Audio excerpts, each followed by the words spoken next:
I mean, the nice thing with this one is like this survived the hurricane. There was no issue with any of that where other houses were flooded with water. Welcome back to the REI Hot Seat. Andrew Hines here for a solo episode. Today I'm going to be talking about my most recent Florida deal sale. So this is the first house that I started with, the first lot that I closed on. I guess it was about 2 years ago now. And wanted to go over what that deal looked like. The good, the bad, the ugly, and everything in between. So first things first, I've got the listing here, and this is a pending sale, so it's set to actually close the start of next week. And it is a firm sale at the moment, but in my world, nothing's ever done until it's done. So I'll show you some of the photos of the property, though. So this is the look from the front, as you can see. Grass is nice and lush. I mean, the nice thing with this one is like this survived the hurricane. There was no issue with any of that where other houses were flooded with water.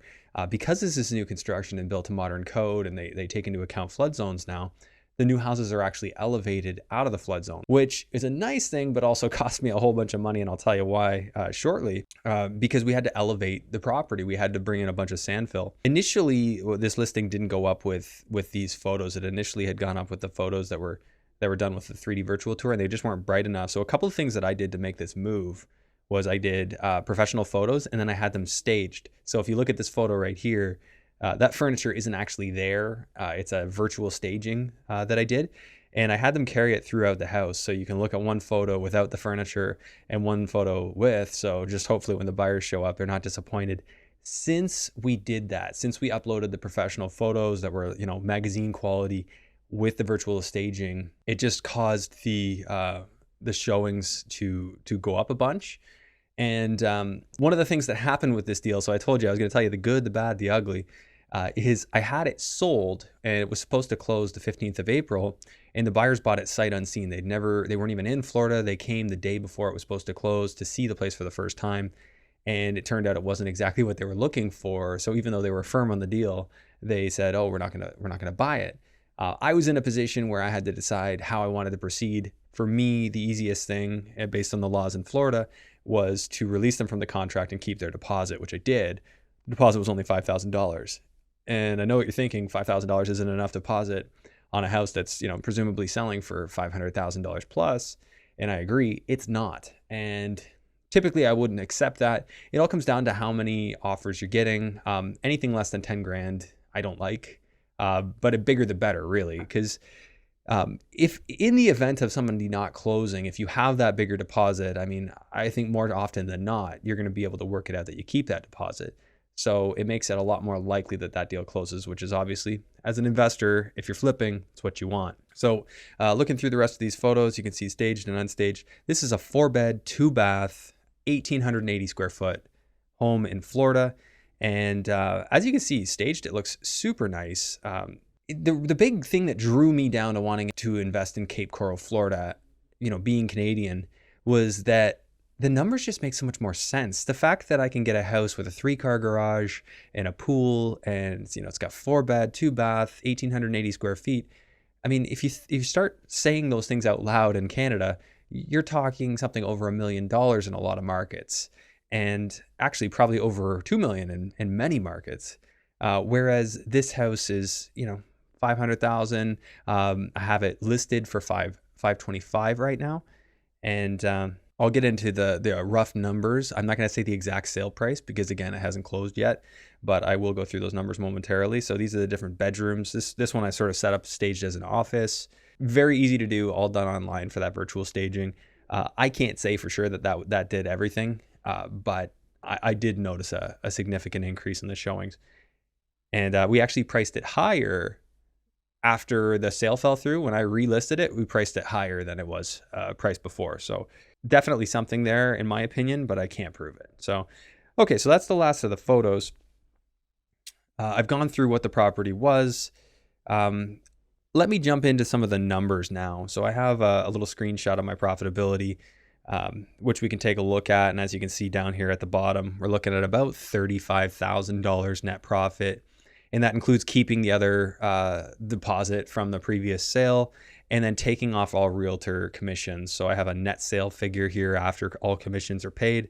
And then I subbed in settlement charges, which is basically like closing statement when you're selling a property in Florida. And this was for the previous sale. So I don't know exactly what it's going to look like on this sale. I'm assuming it'll be something similar.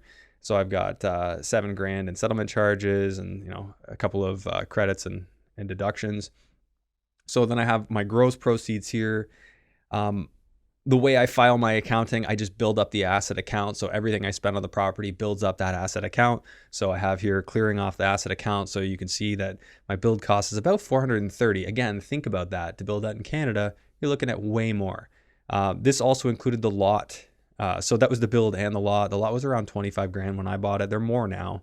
I have an interest allowance here. That's not my exact number, but that's in the ballpark. And so this is sort of our total build and carry expenses. And that leaves about $35,000 in profit on this deal. Now, this one was actually supposed to be a lot more profitable. And what happened was the specific street it was on and the specific location it was on actually required to be lifted out higher out of the floodplain than some other areas. So that one kind of caught me by surprise.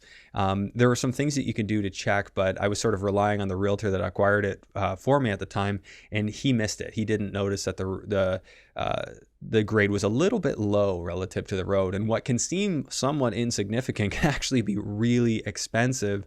And that one cost about $40,000 in extra sand fill to raise this house up out of the floodplain. So if we go back to our photos, you can sort of see that it's elevated here. So the photographer's standing on the road, and you can see that the house is up just a few feet. And that is a lot of truckloads of dirt to do.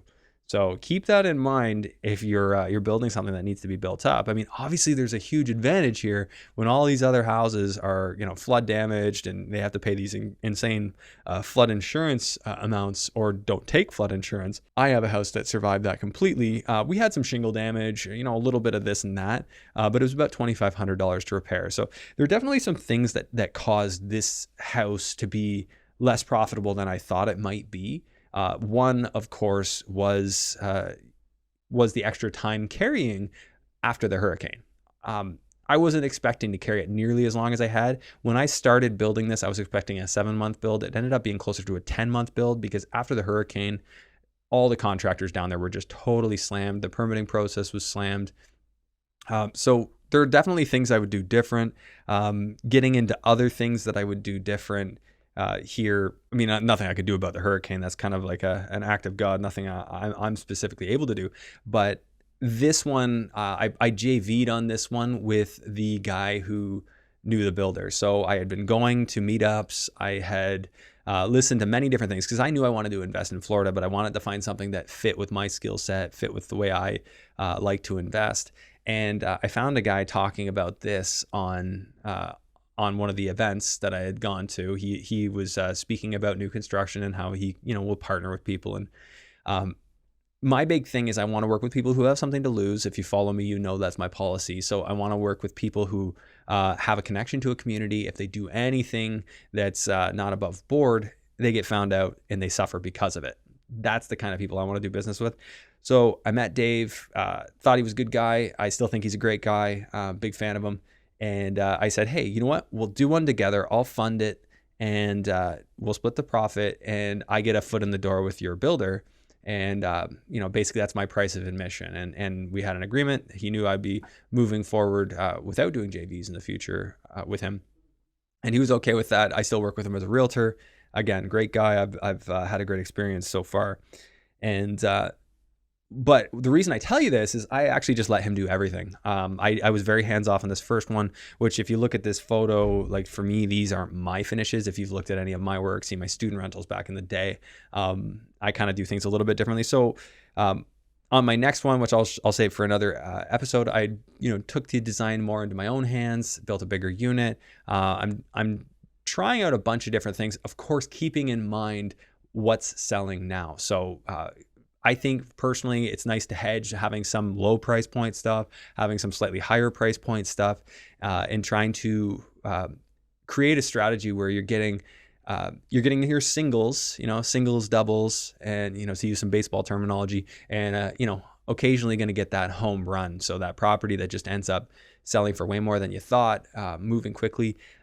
I just know there's a big appetite, especially with affordability strain these days, for low price properties. So I'll be looking at smaller units, things without pools, basically starting out with the end in mind. I always want to make great units. So no matter what I make, I'm going to make it a little bit better and either the same or slightly priced better than my competition, because I want this stuff to move quickly. Interest is one of my major expenses on all these projects. So I want to make sure these projects keep moving through quickly. And those are a couple of things that I've sort of adjusted about my approach. But I do feel like we made the best of this one. And I think it's a great little house and something that I'm continuing to improve upon.